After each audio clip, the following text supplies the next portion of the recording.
হরে কৃষ্ণ। আমার সকল বৈষ্ণব ভক্তবৃন্দের চরণে কোটি কোটি ধন্যবাদ, প্রণাম। তো আজকে আমি তোমাদেরকে দেখাবো কিভাবে জপা করতে হয়, মানে কিভাবে মালা করি আমরা। তো দেখো আমি মালা নিয়ে চলে এসেছি।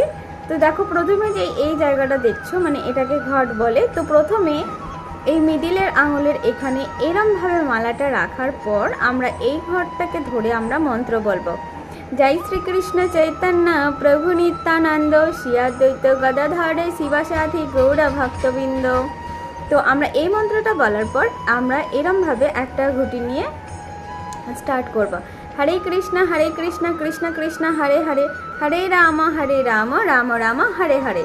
তো এইভাবে আমরা 108 বার এই মহামন্ত্র বলার পর যখন আমরা লাস্ট পর্যায়ে মানে এই দিকটায় আসবো, তখন এখানেও হরে কৃষ্ণ মহামন্ত্রটা বলে আবার আমরা এই ঘটের মধ্যে আবার সেম ওই মন্ত্রটাই বলবো।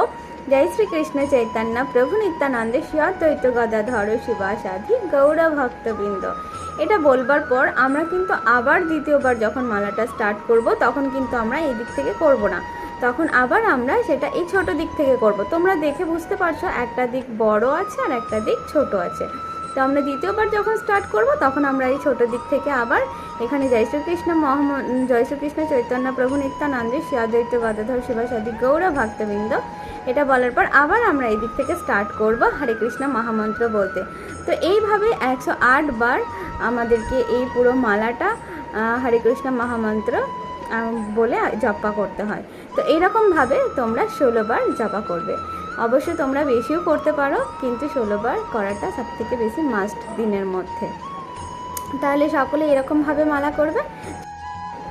চলো তাহলে আজকে সবাই মিলে একসঙ্গে বলে নিই, হরে কৃষ্ণ কৃষ্ণ কৃষ্ণ হরে হরে, হরে রাম রাম রাম হরে হরে, হরে কৃষ্ণ, হরি বল।